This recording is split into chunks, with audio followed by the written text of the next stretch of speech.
Thank you for joining me on my journey to repair my sliding door step on my VW T4. You can see I'm already a fair bit into the process. I've chopped out most of the bad outer sill at the minute, but there's still loads more juicy stuff to come, so let's get it.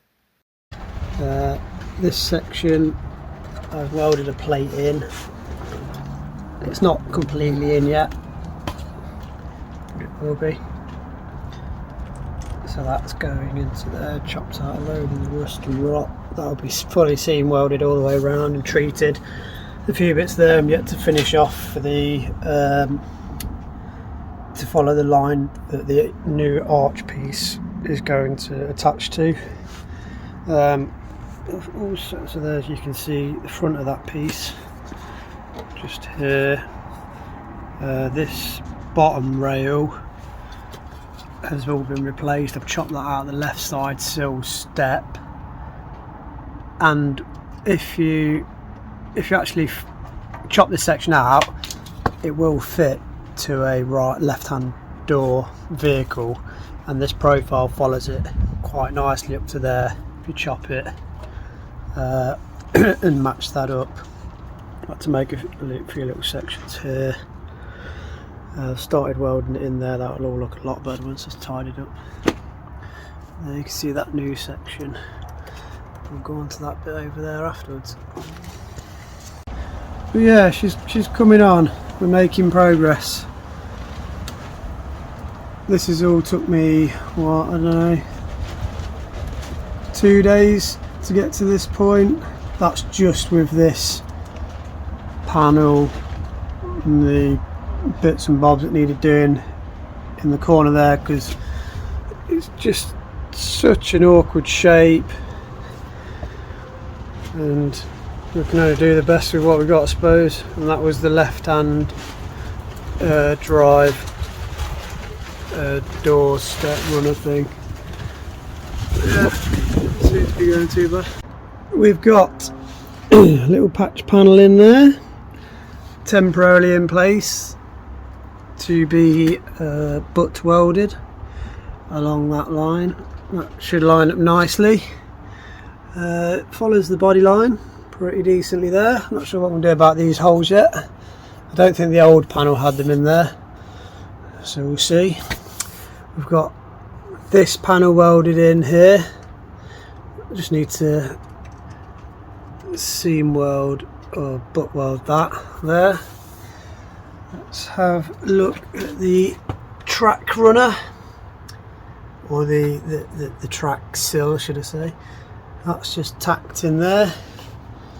That should be okay. We'll move on to this section after, in the dreaded door drop holes at the end of the runner, and we'll worry about that stuff later as well. Yeah, that's all in there. This track that the runners run on doesn't actually look too bad. So we're gonna keep all that section, keep as much of the good metal there as possible. We're going to treat it, hit it with a load of primer and treatment, and make sure we keep that as much away from any kind of moisture as possible. Yeah, we're going to grind these welds down, and this doesn't fit too bad either down here. Sorry for the poor lighting. These two tabs need to be ground off. Just about see, you need to finish this weld up here so that plate is completely sealed off.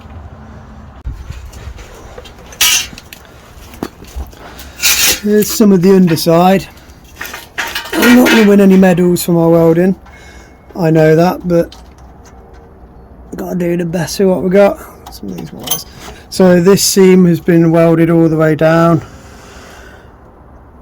That's the back side of the inner sill. This has all been I suppose bodged and splodged together. It's not going anywhere. It's got a coating of Vactan, which is a rust converter slash encapsulator. Apparently the Swedish or Danish Royal Navy use it to stop rust on their navy vessels, so it is really well rated. It's water-based rust treater slash sealer. You see it there, dead good stuff. It forms this really solid black layer, impenetrable layer. The rust just can't get in or out, so that's all good. Yeah, then we're going to hit this with some seam sealer and a layer of what do you call it, zinc oxide. So yeah, so we've butchered this outer sill section from the left hand drive outer sill. This piece here is the upside down version of the other end, which is obviously where it'd fit on left hand drive. So we switched that over, welded it in. It doesn't look too bad. We'll see when the arch is on. It doesn't look pretty at the minute, but you know, we'll slap a fair bit of primer on there, maybe some filler, hopefully get it okay. This bit, this whole section, I'm quite glad I managed to use most of this, because at the end of the day these two curves are the same. It's only this, oh my god, blooper, just jam that back in there.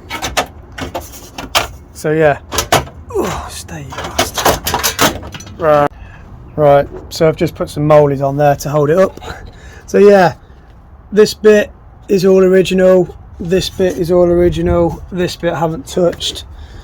This bit was a separate triangle piece, had to weld in because it was flared inwards, which means it didn't sit flush on the original part, being left hand door model sill. So we'll have to do something about that. All filler and all thriller, baby. What about this bit, this end? Doesn't look too bad. Chopped out most of the rot. This bit here I'll have to do something about, not too sure yet. I'm just at the minute more bothered about getting the worst of the bad metal out and then fixing the new old stuff into the new stuff afterwards. Obviously giving it some thought at the time, but for what it's worth, I can't make this profile out of what I already have.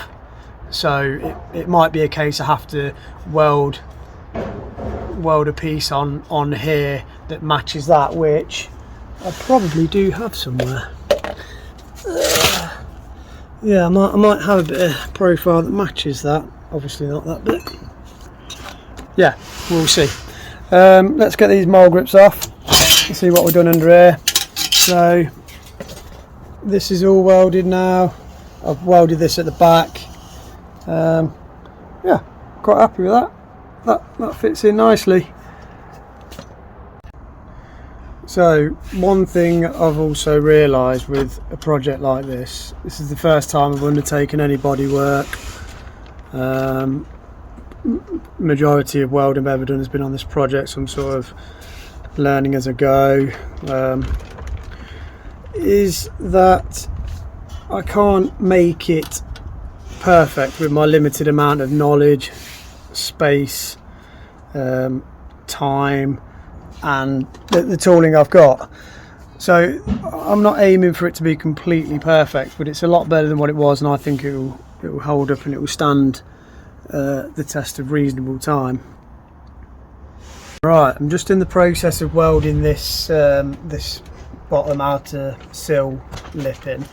If you look, I'm incredibly happy with this actually, because look at the profile of that. It just completely matches up exactly where I want it to, bar that tiny bit there, which I'll sort of match up and match into that.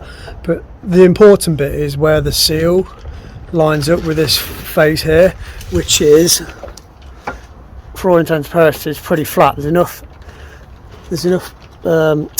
squidginess, for lack of a better technical term, in the seal that it will seal this up and make a really decent seal. But yeah, if you look at the profile of this and how there is no gap whatsoever. So this is the flip, this is the modified version of the left hand door outer sill. So yeah, pretty happy with that. We're gonna get it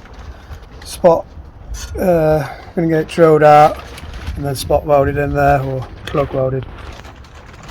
Last update of the day. Been on this longer than I care to imagine, to be honest. Let's see where we're at.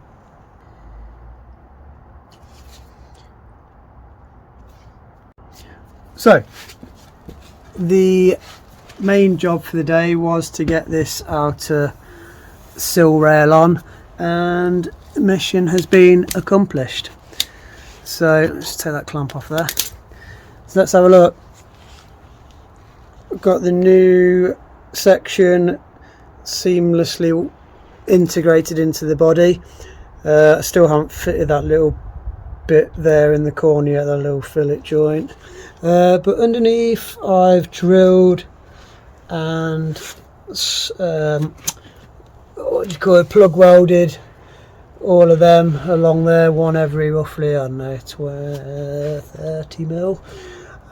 This bit is now seamlessly integrated into there, or not, but yeah, with a bit of filler, maybe a bit more grinding. Yeah, it's no show pony, but you know, I think it's super good enough. Yeah, that's where we're at. I've painted the back of this with red oxide, the back of this new piece, so that's already primed on the back side of there. This has had 2 coats on the runner rail. I'm going to put some of this U-pole grey stripe brushless seam sealer right down into this crack, if you can see it there, where the 2 joints meet, because that's just going to be, as it was on the last one, just a main attraction for water getting trapped in there. You can see on the edges here, the seal should fit nicely over that gap. So yeah, I think mission has been achieved for today's task.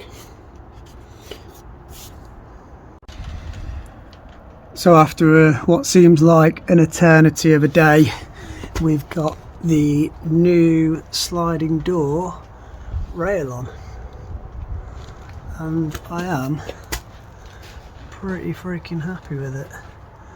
Yeah, looks alright.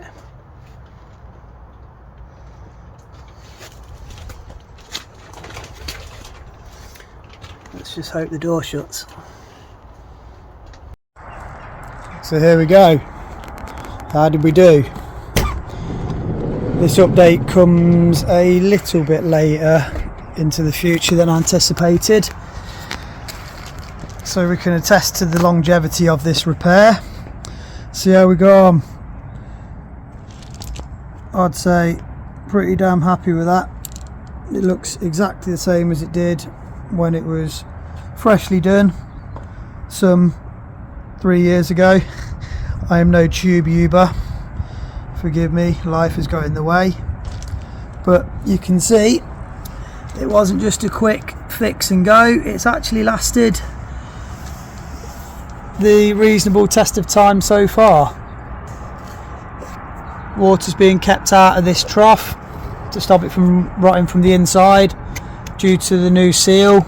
Recommend anyone who's got one of these vans, or any van really, sliding door, make sure this seal is intact during the harsh winters. No matter whether you're driving your van or not, the rain and the water will penetrate this seal, and depending on whether you park the van on a slanted drive or roadway like mine, the water can just find its way into here. Keep an eye on that, keep checking it, and if you are, change the position of where you're parking it, or the angle you're parking it at, and it'll keep any van with any sliding door step in good condition as long as possible. So the sliding runner, bit of rust on there, but so it's all dry. It's just a mechanical action of the roller wearing that away, but that's not going to get any worse. And on the underside well's looking good. It's all seam sealed and wax oiled. Still nice and tacky under here as well, which helps the stones and the rocks from the road bouncing off and not chipping the paint away, exposing the metal to more moisture and rust. This hole where the runner had dropped, still looking good. Slight discoloration there, maybe a bit worried about some rust coming through in the future, but we're heading into summer now. Yeah, English summers not much better than the winter, but at least for 5 weeks we'll be in the nice warm dry in the south of France, to dry the thing out. Yeah, so any comments, suggestions, let me know.